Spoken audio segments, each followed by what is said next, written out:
You're listening to the Swap Society podcast, and I'm your host, Nicole Robertson. I interview thought leaders and change makers who are working to create a more sustainable and equitable world through fashion, art, and activism. Join us for a dose of climate optimism as we envision a brighter future. Hi, everyone. Welcome to the Swap Society podcast. Today, I'm so excited to be talking with Sue Papale. She is the co-founder of Sugies. Hi, welcome to the show. Thank you very much, Nicole. It's a pleasure to be here, and it's good to see you again. So tell us, where are you talking to us from today, and where are you from originally? I'm talking to you from San Francisco, California, where I've lived since I've been out of college. So I consider this my home, but I originally grew up in the Midwest. I'm from Nebraska, and kind of a small town girl. Moved to the big city when I got out of college, and I've been here ever since. All right, so tell us, what is Sugies and what inspired you to create your brand? Well, first of all, Suggies is a shoe line, and we help comfort craving modern women achieve everyday great style. And our shoe is unique. First of all, it's very comfortable, but we lean hard into an end-to-end and ethical, eco-conscious manufacturing process. So that's like built into our DNA. So that is very unique about it. Some things that are particularly unique about the product is our shoes have less than 8 components versus 30 of an average sneaker. So we've sort of built it very streamlined and simple, which means less materials, less transportation, and less carbon emissions. We also do something very unique in the footwear industry. We stitch our upper to the sole instead of glued. Most shoes are glued. The cement construction is the most common type of shoe construction in the world.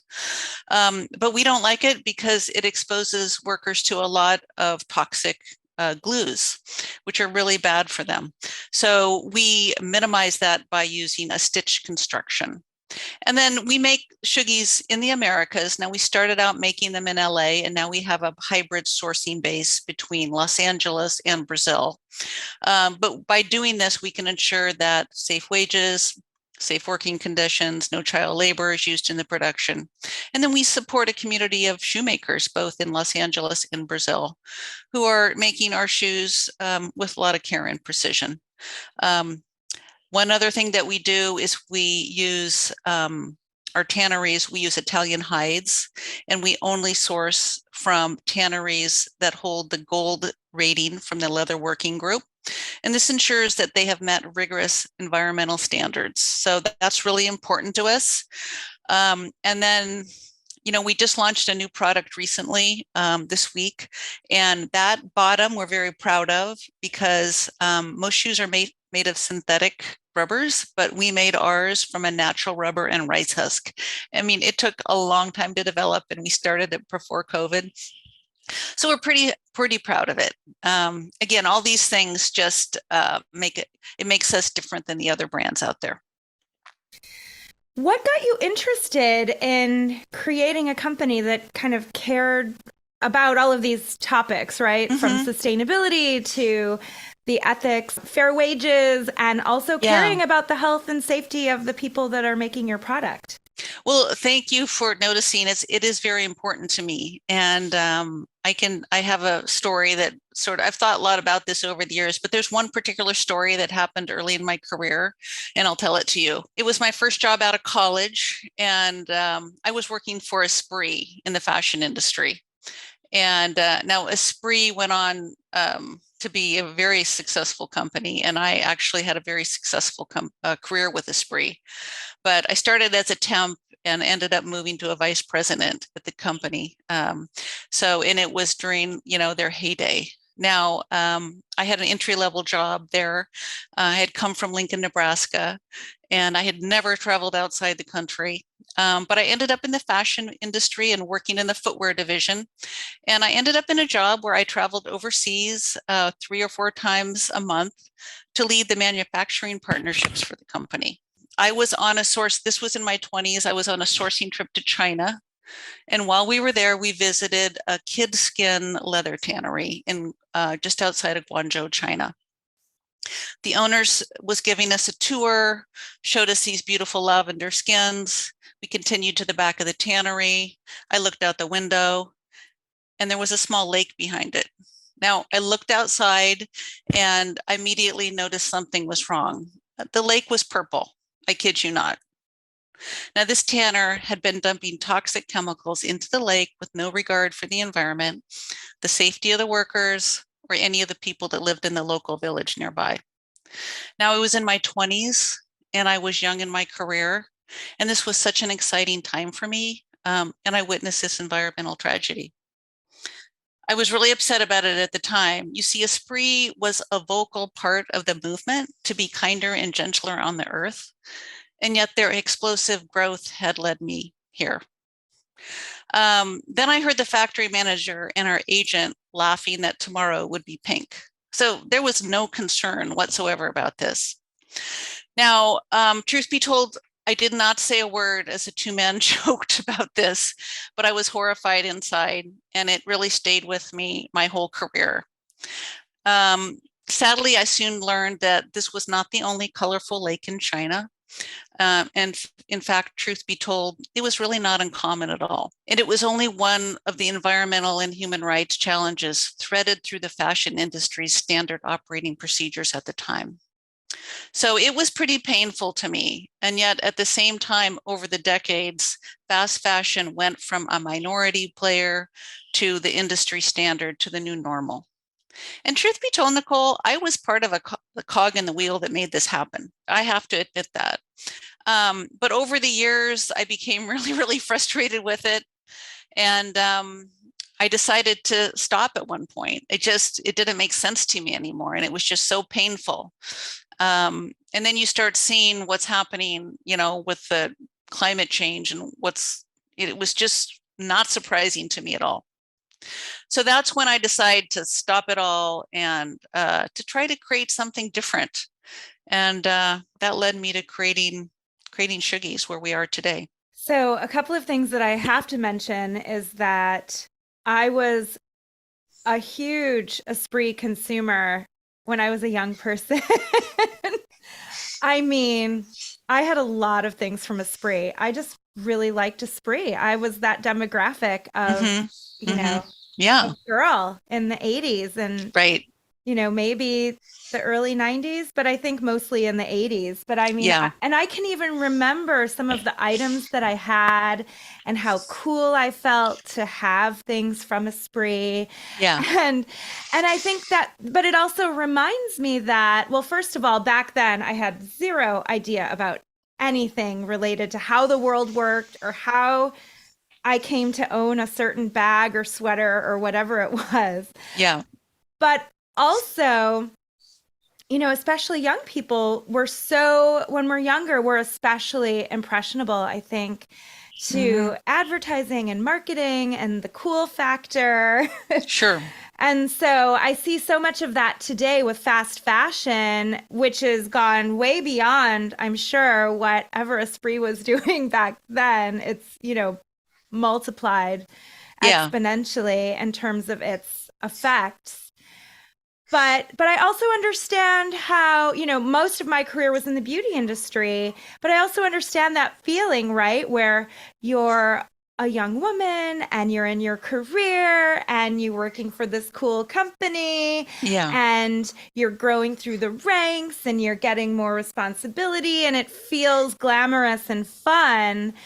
But then when you start to really kind of look at what's going on and what you're really a part of, it's hard to continue to stay with it. The other thing that I wanted to mention that I thought about when you were talking about the color of the lake behind the factory is, have you seen River Blue, the movie? No, I haven't. Oh, you should definitely watch it. It's a great film, but it specifically deals with that topic, the pollution of the water by the fashion industry. And there's someone who was interviewed for the film that basically said what you were just talking about, which is that, I don't remember the exact quote, but something to the effect of, you can tell the season's it color just by looking at the colors of the river. Okay. And Yeah, they're right about that. um and and linking it not just anecdotally like haha, the river is a different color because that's the dye we're using today, but really looking at the health impacts for the people in those communities and the people that Yeah. make those products, which are really awful. It's just, it would never happen in this country. We wouldn't allow it. And yet American companies rush over and take advantage of countries where the environmental restrictions are not in place. And that's why you get the cheap labor and you get the cheap prices. And it's a pretty vicious cycle. It's really brutal. Yeah. What are some other really shocking things that you experienced, working in the fashion industry? Well, it's a lot of labor issues too. I mean, there would be, I would go to China and I would see, it's pretty sad. I, it was one time there was a young woman sitting out in the courtyard with on a chair with a sign around her neck. And she had been accused of stealing something. And so there was like public humiliation for her. It was really, really brutal. I just couldn't believe it. I was just like, you got to be kidding me, you know. Who knows if it was true or not, but they thought she had stole something. Um, and then the one time I was in a factory and there was all this commotion and the factory workers went on strike, which I've never actually heard that happening, but they were like angry. And the factory managers were just trying to act like it was nothing, but they were panicking because they didn't want me to see that. They basically locked themselves in the factory and they wouldn't work. And, they were like, oh, it was over some pay issues. So they are, they know how to rattle the management's cages when they want to. But these are all things that, don't happen in our country. They don't happen like that. And we wouldn't allow it. And yet everybody rushes over there. I remember early in my career, my not to throw my sister under the bus, but she was she was like, oh, my sister has this job where they make everything in China. And meanwhile she would go to the mall every weekend and try to shop for the cheapest thing she could possibly find. She would go, instead of, she'd be looking, she's the one that would bought the $2.99 t-shirt. So I was trying to explain to her, people don't think that, yeah, everybody wants a good deal, nobody wants to pay a lot more for things, but we have to be reasonable about this. Otherwise, we're never going to get ourselves out of this cycle. Do you think, from your perspective, that awareness amongst consumers is growing? Do you get that sense that there is this shift happening of more people being aware of what's really going on in the fashion industry? I think there's more awareness. Yeah, I do. And I think people would like to not support that. But at the same time, we have to find a way to do it. Studies have shown that they will pay, and it's true, they'll pay a little bit more, but they're not going to pay, you know, twice as much or three times as much, which is often what it takes, to make something ethically, and not and avoid all those problems. So what I've done with my company is we tried to make a very simple product that didn't require a lot of labor, because I knew when I started making the product here in the US that I couldn't compete on labor. I just couldn't. The labor is, 20 times more expensive. So I had to have had a low labor shoe. Mm. So that's why we made it very simple. We don't have a lot of, the pattern is simple. The construction is simple. There's not a lot of bells and whistles. We change colors, but we don't change styles. So I had the philosophy that we had to make it simply and reduce the amount of labor in the shoe so that we could therefore compete. We did start that way. And as a couple of years into the business, there was pressure on that margin. So I knew that I couldn't ultimately build a company 100% made in the US. And so we did pivot and are making some shoes in Brazil. Now it's easier in Brazil to find factories, that have good ethical standards, that are much more easier than it is in China. So we were able to find factories that had good ratings, that paid, living wages, and were able to provide, videos and pictures of the factory, so we knew exactly where we were placing our shoes. It's harder to get that in China. I had to do a hybrid because it's hard to make stuff here. People are going to have to pay a lot more if they want it, and I don't think they want to do that. So I'm sort of from the philosophy that it doesn't have to be made here, but it has to be made ethically. And we have to pay a living wage wherever we make it. I love that. That's so important. And as a consumer, I really look to those things as well. I want to make sure that I'm not supporting slave labor with my purchases. And culturally, I think, everybody's looking for a deal. Everybody is looking for the lowest possible price. Now there's ultra fast fashion. It's even worse than what was there before. And I'm in a mom group on Facebook where someone was talking about, that particular ultra fast fashion company that I don't have to name them, but I'm sure you know who I'm talking about. And they were like, I love, this brand. It's so great. They have such cute stuff and it's so cheap. And then I couldn't resist chiming in and saying they are one of the worst fashion companies out there in terms of human rights abuses and sustainability. What did I say? I was trying to soften it, right? Because this is like a mom group that, these are people that maybe have never heard about any of this stuff before, and I don't want to come in seeming, like a judgy know-it-all or anything. But I also want people to know, wait a second, this actually, you're saying that you really love this brand and you're telling other people about it and trying to get them to shop there. And I just felt obligated, like morally obligated to just point out. I think I said something like, oh, I hate to be a buzzkill, but XYZ. And someone jumped in and said, I don't know where you're getting your information. So I shared some information. And they did not reply.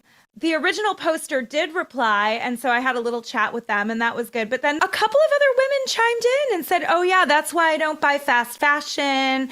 Now that I know about it, I try to tell as many people as I can. And it made me feel like maybe I need to do more of that, just, infiltrate these spaces that have nothing to do with fashion, but just try to get that message out there more, because I think that the majority of people are still living their lives in this way, right? They're still just looking for the lowest possible price. And that's just, first of all, like this fast fashion model, we have finite resources on this finite planet. We can't just keep like this, all-time growth. But you did mention, you're a business owner. You obviously need to make a product that, sells, but also, pays your workers fairly, but that makes sense business-wise. Are there any other things that you've done? If there's someone out there that's thinking of starting a sustainable and ethical brand, any tips you could share, or just what are some other things that you do to be able to function in this way in a world that really doesn't reward this type of business model yet? Yeah, I think it has to be, so we've done a lot. That's a good question. So we've done a lot of testing of our messaging to figure out, obviously we're a D2C brand, so we do a lot of Facebook ads and things. So it's really easy to do tests on different messages. And so to see what people respond to, see what people click on. So what I would say is what I've learned through both sales and these testing is that number one, the product has to be viable. It doesn't matter if it has to be viable first. It has to be something they want, something they're interested in, something that solves their problems, something that in fashion that they think is attractive, it fits into their lifestyle. That's what they want. And if it is sustainable, that's a nice story to have. So that's the truth. It can't be sustainable first and product second. It has to be a superior product. The other thing is, so what we did a lot of testing on Facebook of whether it, with phrases about sustainability and phrases about comfort. And we would get more conversions on the comfort of it. So we talk about comfort first. So my advice to anybody is that build a product that solves a problem first, and then find a way to make it sustainably, because it's hard to just lead with sustainability. You have to have the product innovation. How has your personal consumption changed over the years? Obviously, your career has kind of shifted more toward your values, and you've created your own brand. But what about your personal consumption? My personal consumption has changed for sure. I mean, I don't buy anything that is fast fashion. I just don't, because I've learned over the years that those are the things that don't last in my closet, for one. Besides that, I'm old enough to know that all that stuff is not the stuff that's in your closet 10 years later, and they're never your favorite pieces. They're absolutely never that. They are the ones that are at the bottom of the drawer that you don't want to wear because the fabric didn't hold off, and then I feel guilty throwing away. So that is what fast fashion, and I've been around long enough to own a lot of fast fashion. So I would say that I don't buy it anymore. I do, it sounds like a cliche, but I do buy better quality. And then I just, I do a lot of accessorizing with the stuff that I have. Because I feel like that can make your wardrobe really fresh and exciting without having to buy something new. So I buy less. I mean, I still buy pieces, and I still want to, when I go to a wedding, I want to have a new dress, or if I want to, do something special, I want to feel great. And will occasionally splurge, but I upcycle and recycle and accessorize much more than I used to. And it looks, nobody notices if you do it right. Well, and on that nobody notices point, I mean, since the pandemic, I haven't been going out very much in general, right. And also having small kids, but do people really remember? I think that I often had this idea that I didn't want to repeat my outfits too often or too close together, or, oh, I wore this to this other event and some of those same people might be there. And I think, that used to consume a lot of my mind space. Yeah. But if I think back to going to any event with anybody, I never remember really what other people were wearing. No. Maybe once in a while if it was something really fabulous or outrageous, but for the most part, I don't store that information in my mind. Yeah, but would you, if someone, you remember this amazing dress from 5 years ago and you saw it again, what would you think highly of the person, or would you say, oh, she rewore it? I would think highly of them if they're recycling and still looking fabulous and not buying something new. Yeah, I'm in the look highly upon that person. Absolutely. Yeah, no, I'm definitely in that camp. And maybe we're a minority, but maybe the more we talk about these things, maybe, there could be this kind of cultural shift away from this idea that you always need something new. I mean, 100 years ago, people had one nice dress and they wore it to everything, right? Yeah. And that was like just how it went. And it wasn't really until, I think it was really after World War II when, things started kind of booming and moving more into kind of that ready to wear advertising, marketing, and all of these kinds of things. And that's also when big companies, started to be in the 70s, 80s that they started going to China, because everything used to be made here. And that was putting pressure on the margin. And then there was US corporations started outsourcing everything. And that's really what the boom was, and that they could replenish quickly. And then you had mall stores who, it used to be in retail that you'd have spring, summer, fall, you'd have like 4 seasons. And then it was because I worked for after I left Esprit, I actually worked at Bebe, and we had deliveries every 2 weeks. It was like, we have to have new fresh product because we want the person coming in. We don't want them coming in 4 times a year. We want them coming in every week. And the only way you get them in every week is you give them new things and you change the windows up and you bring them in. And that's the whole fast fashion cycle. And I can tell you, there are companies that are very, very good at it. We see something on the runway, and I kid you not, it would be in the store, our version of it, 6 weeks later, if we were really good. Wow. That's intense. 6 weeks. I mean, I won't give too much more detail, but one time we delivered a product. We were very inspired by a designer on the runway, and we delivered a product that looked very similar before it even hit their stores.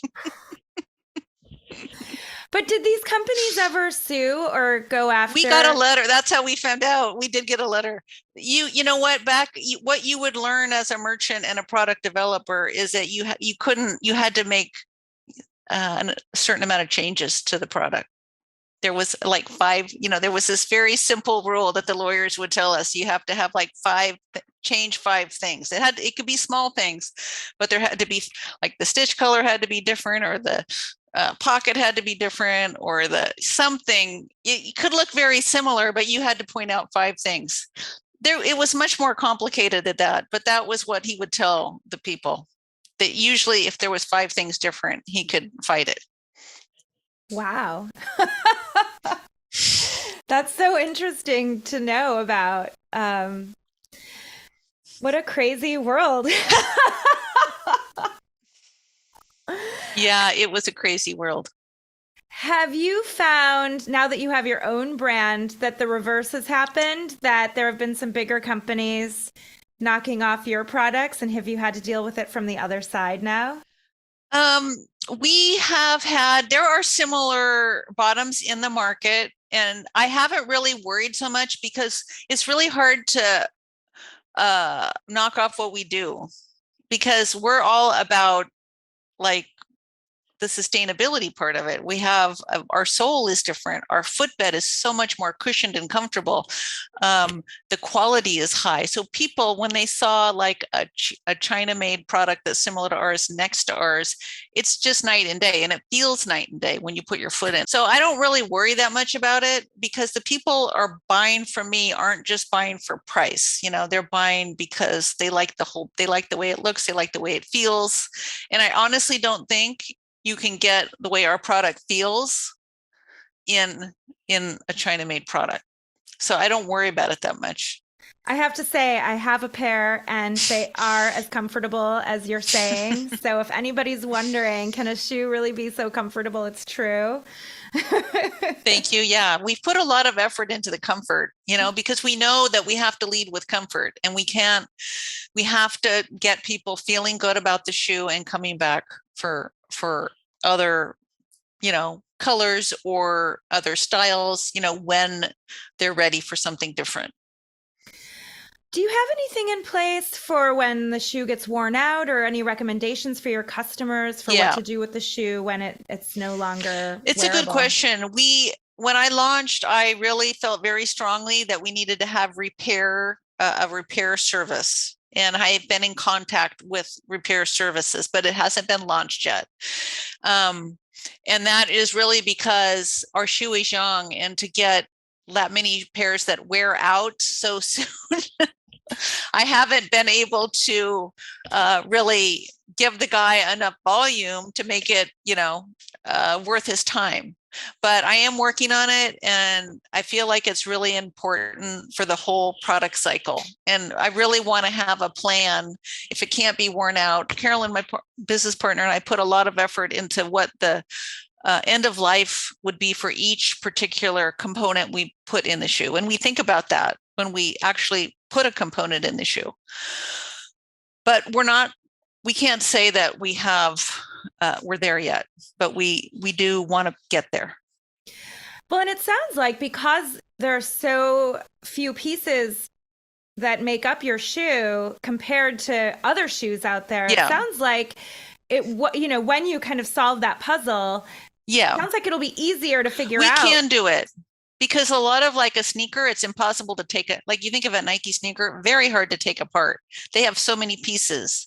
They may have plastic, they might have nylon, they might have leather, and you have to break the pieces apart to be able to recycle them, because a leather recycler is different than a plastic recycler. No one's just going to take the shoe. You need to break it apart. So in that sense, our shoe is very easy to break apart. And we have a source for the leather. The bottom is tricky because, you'd have to grind up the bottom and then re-inject it. And, you got to have a place for that. And then you got to import the ground up product to be re-injected. And I haven't solved for that yet, but I'm working on it. Well, and from a material standpoint, that's also challenging just in terms of the quality of the plastic product. When it's recycled, there can be a loss of quality in the recycling process. There can be.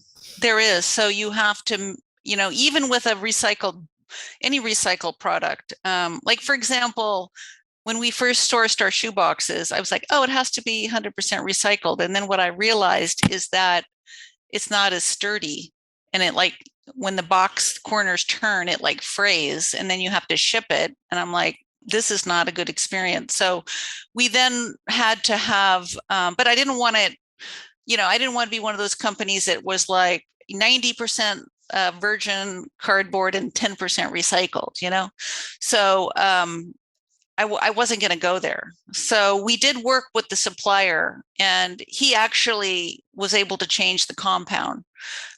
So it is 90% recycled and only 10% virgin. So you have to have these conversations.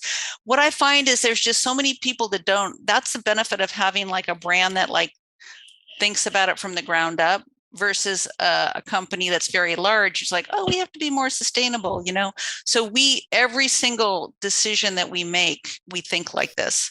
And, I hope people recognize that. Do you think that large fashion companies are really ever going to be able to truly be more sustainable? I think they can. Because the truth is they can move the needle, even with small decisions. If they would to say, we're not going to use any more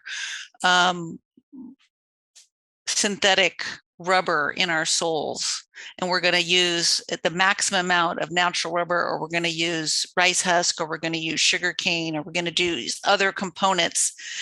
If the big hitters got on that, that would move the needle. So I do think that they can make decisions because they do so much volume to move the needle. Mm-hmm. I do think that. I think it's important. Well, hopefully some of those companies will move in that direction, and not just for a small collection, but make those broader changes. I do think that it's starting to change. And I do think that people are recognizing, consumers are recognizing that it's important. They do recognize it's important. Like I said, they have to like the product too. And I think they're voting, I do think that if it's a win, if you can get the product right and you can get the sustainability factor that's authentically marketed and applied, it is a winning combination. I do believe that with anybody. From Target to Nike to, to anybody. I love a good fashion love story. So tell me, do you have a favorite piece in your closet, and what is it and what do you love about it? So I would say right now, my favorite piece I'm going to say two, because I've been into, like I said, I've been into accessorizing and shopping in my closet. And I'm finding that I have like a denim jacket, I swear to God, is from Esprit. And it was in the back of my closet, and it seemed like it went out of style. And it's like really stiff, nice denim that doesn't look like it's like 20 plus years old, or it might even be longer. I don't want to do the math. And so it's like vintage Esprit denim jacket. So I love that right now. And then I actually have like a BB leather jacket that I bought that I really thought the style, I was like, I don't like the style. And I've been wearing it around all the time now. It's black leather jacket. So I really like, I'm really into layering pieces right now. And San Francisco's cold all the time, so you always need a jacket. So I would say vintage denim, Esprit, and vintage leather BB are my two favorite things right now. And I love that you've had those items for so long and you've kept them, and then you felt like, maybe they didn't work for you for a time, but no, neither of them did, but I never got rid of them because actually they were pretty decent quality actually. And I brought them out recently and I was so excited. What's inspiring you right now? Are you talking about like work-wise or anything in particular? Anything, just, work or life, is there anything that's just really inspiring you these days? I've been watching this documentary that I'm really mesmerized by. It's called, I don't know if you saw it. I think it's been out a while. It's called McCartney 1-2-3. It's on Paul McCartney. And it's him. He basically sits down and it's just a one-on-one with him, like talking about his music and his career, and listening to the songs and responding to them and talking about how that came about and how that line came about and how that chord came about. And so it's very authentic. It's very beautiful. And it's him just responding to this music and talking about this time in his life where he and John Lennon just created this magic, and I don't know if you've ever seen him, but he is the most humble person. He comes off incredibly humble. And it was just a time in his life where they created something very special. Like, I don't know if you've ever felt that way, but I find this in my life. There's times where in my career and in my life where just the stars were aligned and things just clicked and that you had this very unique experience. It's like a group of people got together and created magic. And I saw that a few times in my life and in my career. And then it's over. And then you look back and you have these like incredible memories. It's impossible to recreate, but that is what he did. And he looks back over that time. And I just can't stop talking about that documentary. My husband and I keep talking about it, and every little thing he said. Could you believe he said this about Ringo? Wasn't that amazing? He's really, and there's been a lot of pain in that when the group broke up, but he doesn't, he puts it in such an appropriate historical perspective, and it just is, he looks at it very clearly, and I have found the whole thing incredibly inspiring. Thank you for sharing that. And we'll link to that in the show notes as well. Yeah. For anyone who's listening. It's just a really fun thing to watch. It's just how he created something that really changed the world. And they're very humble about it. What's keeping you feeling optimistic about the future in this very chaotic time in history in the world? Not much, but the climate bill did passing the Senate. I feel like that gave me hope. There isn't a lot of hope, but that was so frustrating for me because I just can't get my head around anybody not seeing that is something that is important to the survival of our civilization and planet. And the fact that climate bill passed and that we have some sort of hope for controlling emissions out to 2030, that felt hopeful to me. Mm-hmm. it was depressing how difficult it was to pass. And I just don't I have such a hard time understanding how it wouldn't be anybody could vote against it. But anyway, that gave me hope. I know, it's kind of like, oh, thank God, finally there's something. And of course it's not enough, but it's a step in the right direction of like, okay, we're formally addressing this massive, massive problem in some way. And then, Yeah. okay, still work to do, but But it's something, start. It's something. So it's just, if that isn't an example of like hard work, I mean, the thing was like dead, right? I mean, it was absolutely dead and then it was resurrected. So, I mean, sure you find the same way you have a small business. It's just, you have to just keep moving forward. You have to keep a positive attitude. And when you think it's dead, you just gotta, if something's important, you gotta keep pushing it. Yeah. And you never know what will happen.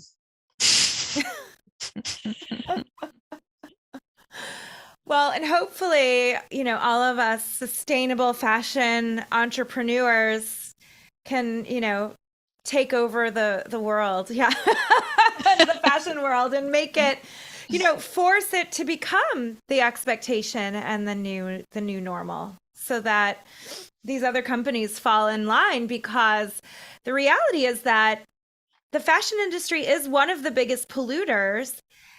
And we don't need to buy so much clothing. Even in your lifetime, what have you noticed in terms of just the sheer increase in volume of what people buy and have? No, I know. I mean, it's I'm sure, it used to be that you would shop. I mean, I'm really feeling like I'm aging myself, but you'd shop like 4 times a year, in the days when the departments, before these retail change, you'd go to the department stores, and this is the way it worked. There was like, the fashion industry was 4 seasons a year.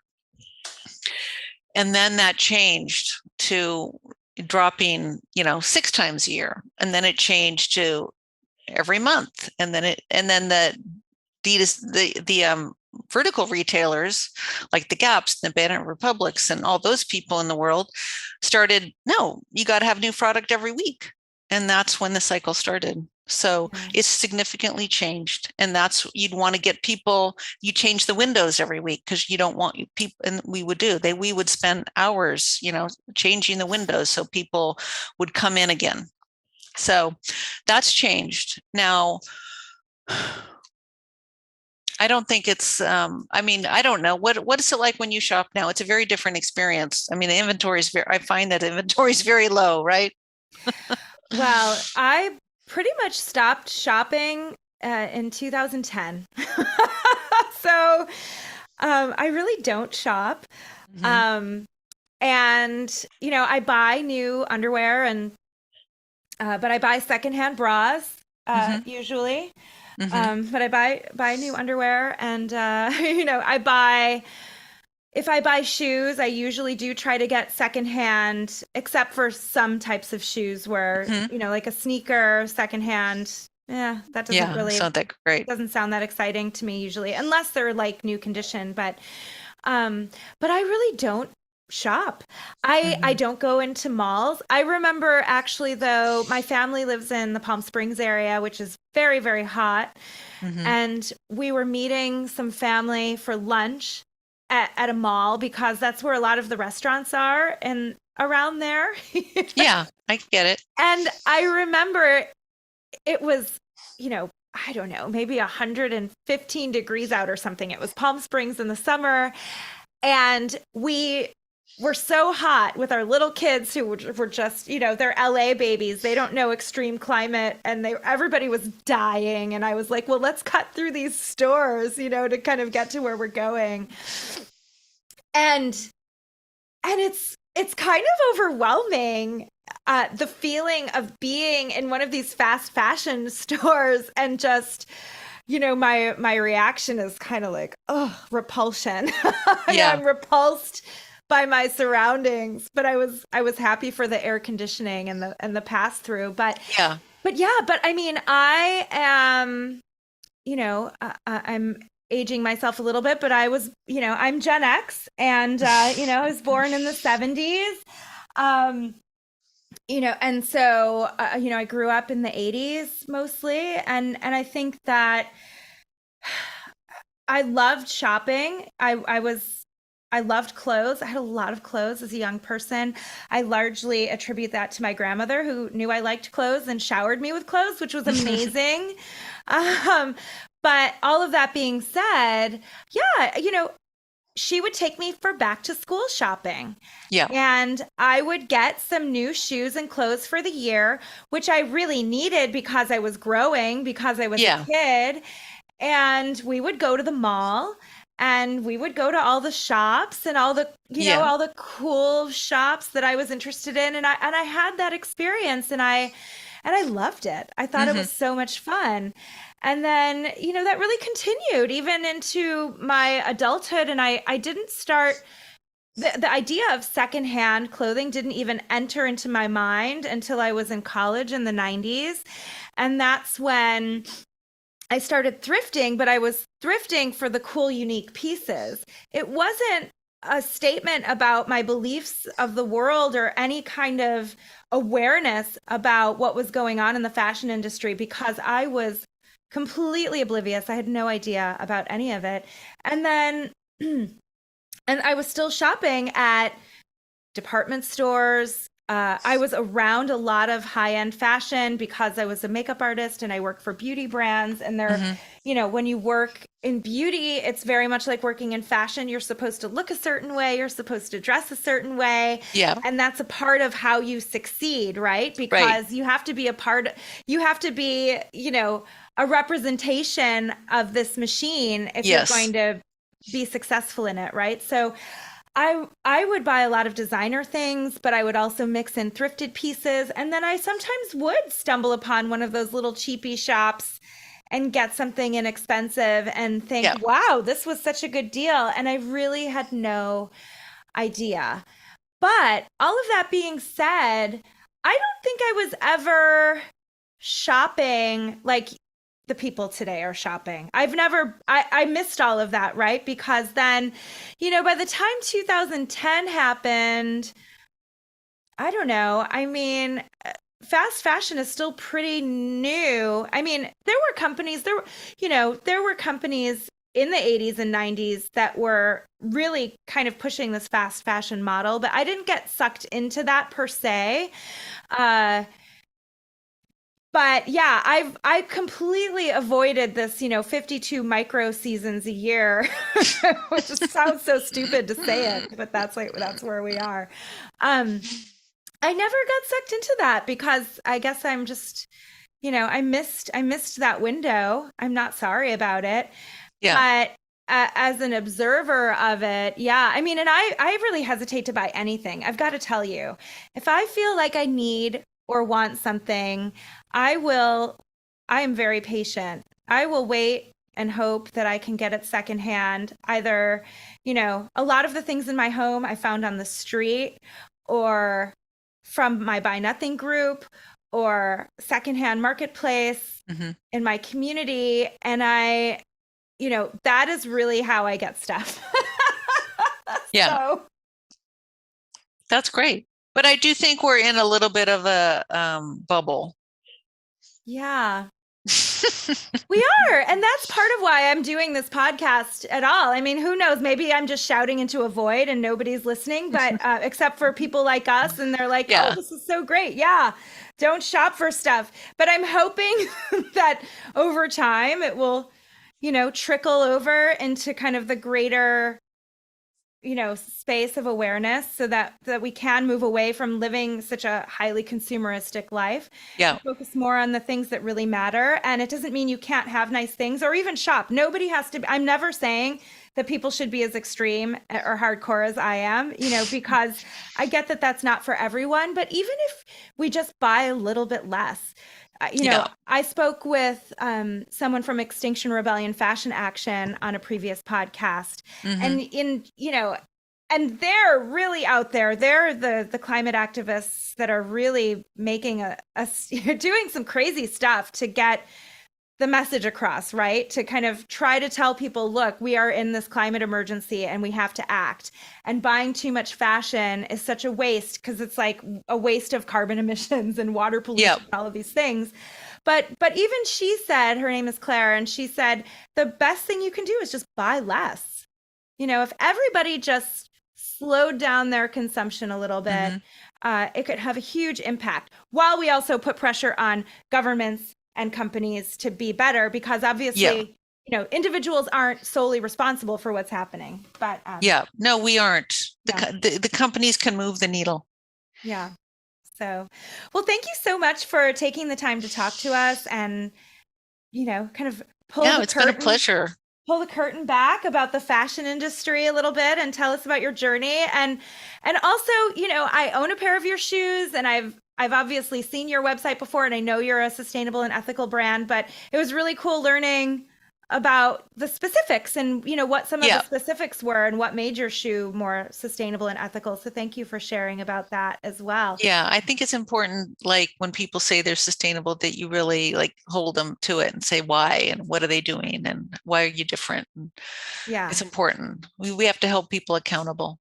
How can people find you? You can find me on LinkedIn, Mary Sue Papale. It's Papale on LinkedIn, or www.shopsuggies.com, and Sugies is Suggies.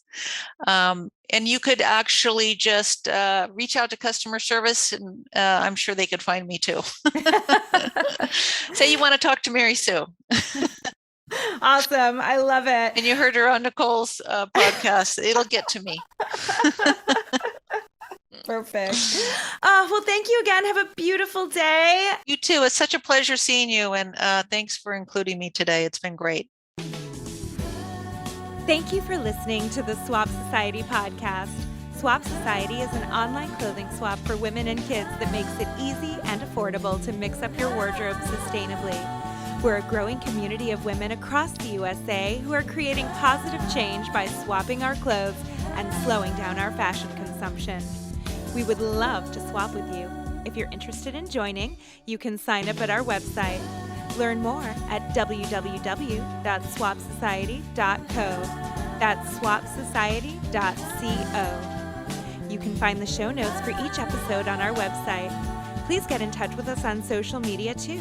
We're on Instagram, TikTok, Pinterest, and YouTube for the video version of this podcast at Swap Society. Music is by Joel Korolitz and yours truly. I hope you've enjoyed the show. Please help us spread the word by subscribing, leaving a rating and review, sharing on social media, or simply telling a friend. We really appreciate your support. Have a wonderful day, and remember to swap before you shop.